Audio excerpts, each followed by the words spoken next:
Kasi when it comes to skincare, yan, ano yan eh, it's my control. Ako yung naglalagay ng bagay, ako yung nagpapahid ng something.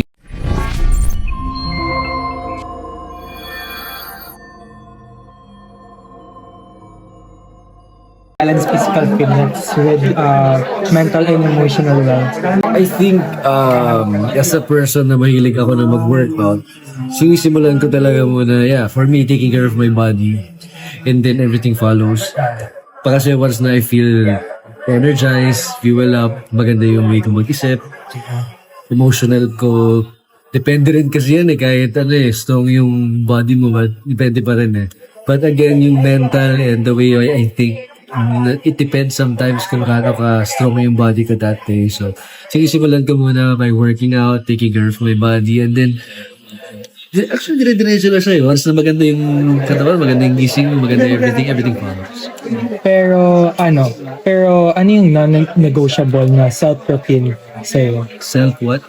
Self-care routine. Self-care routine for me definitely is, syempre, skincare. Ayan. Kasi when it comes to skincare, yan, it's my control. Ako yung naglalagay ng bagay, ako yung nagpapahid ng something. So, lahat ng nilalagay ko dito, I know that it will benefit me not just for now, but for the longest run. Kasi hindi na tayo bata, so we have to take care of our skin. So, yung workout naman, another thing is, non-negotiable na kailangan every week may workout ako. Kasi before dati, minsan-minsan lang But right now, it's the lifestyle.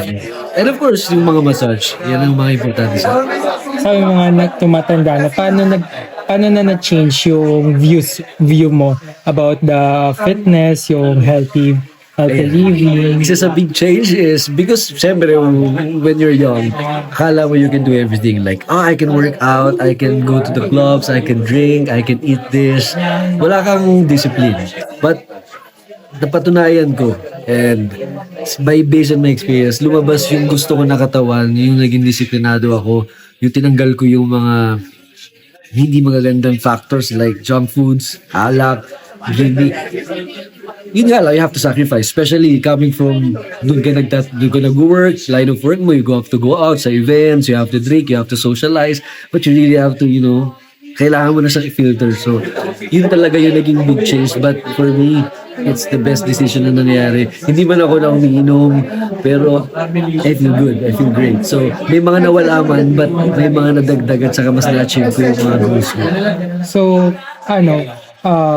what keeps you motivated during challenging period, especially sa career mo ngayon? For me kasi, like, syempre alam naman natin na yung showbiz naman, minsan marami kang trabaho, minsan wala, minsan naman maganda yung suporta sa'yo, minsan naman you will encounter bashing, yung mga nagagawa ka na pwedeng it will affect your mental health or kasi dahil may mga taong hindi aprobado sa mga nasasabi mo, nagagawa mo. So pag may mga ganyan ako, thank God wala naman, but if ever man, binabalance ko yan syempre, like siguro iniisip ko lagi na I'm just a human, so nagkakamali or hindi tayo perfecto. So hindi ko rin masyado pinipressure yung sarili ko na to be perfect or to be someone kasi baka doon ako mas lalong may stress. And I'm just thankful sa mga projects at sa mga opportunity na dumarating sa akin kasi it validates na I'm still, someone that they can trust and I can still endorse them, I can provide the project, I can act. So, for me, I'm just thankful sa little by little steps na dumarating sa akin, opportunities. Kasi, ayoko masyadong i-stress yung sarili ko kasi alam ko naman na I have a space here and darating yung time ko. And what's next for TJ? Ano yung mga upcoming project mo or project mo ngayon na ginagawa? So, right now, may lalabas na ako pelikula under, I think may legal But, yung teleserye, abangan natin. Hindi ko pwede sabihin kasi yung last teleserye ko, buti ko nang sabihin na iba, eto na daw. So, buti na lang, hindi ko siya sinabi kasi siyempre baka sipin ng tao, nasan yung sinasabi mo. So, meron lalabas na series sa 7, but gusto ko munang mag-taping bago ako mag-ano. But again, abangan nyo ako sa GMA. As a sparkle artist, talaga dito dapat ako. Pero meron ka ding film. Meron akong film. Actually, sinabi kasi lalabas daw sa theater. Pero, I don't know kasi may nakakita na daw somewhere na lumalabas. But I still don't know. But hopefully lumabas na siya this year. Masasabi mo na ba kung sino yung mga kasama mo doon? Kasama ko dito si sino ba to? Sorry, nakalimutan ka na. Yeah. Go. Nakalimutan ko. Cut yun. Cut yun. Sino ba to? Sila Pino Herrera. Sila, yeah. So, it's a comedy, romantic comedy film. Yeah. But it's yeah. Nakalimutan ko bigla yung mga kasama ko. Tagal na kasi. Matagal niyo nang Matagal na siyang na-shoot. Hindi lang siya nailabas. Tapos ngayon, nilalabas na daw nila. So, ngayon parang kaya tuloy nawala sa isip ko lahat ng Good afternoon, everyone. Calling the attention of the Last question. owner What's the most of relaxing the thing car you've with ever the done number that surprised you? Relaxing thing NHR4549 na na-surprise ka. and the car with the plate number ano ba?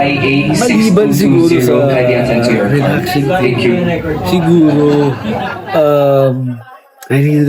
ano ba? Relaxing thing, hindi ko alam kasi parang kung hindi lang, sa massage lang naman ako nare-relax. Ano ba? Foot spa? Ano ba? Massage? Talagang massage lang. Massage lang. Massage Dito sa Blue Water.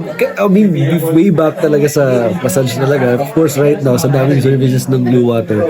Siyempre, dami kong relaxing moments. But, maliban doon, parang paghiga sa kama. Pag Matulog. matutulog, relax na. Yan, yun yung pinakamaganda. Tsaka nanonood kayo ng pelikula maghapon. Yun yung mga parang napaka-minimal, napaka-basic. But talaga minsan sa mga basic way mo pa makuha yung sobrang relax.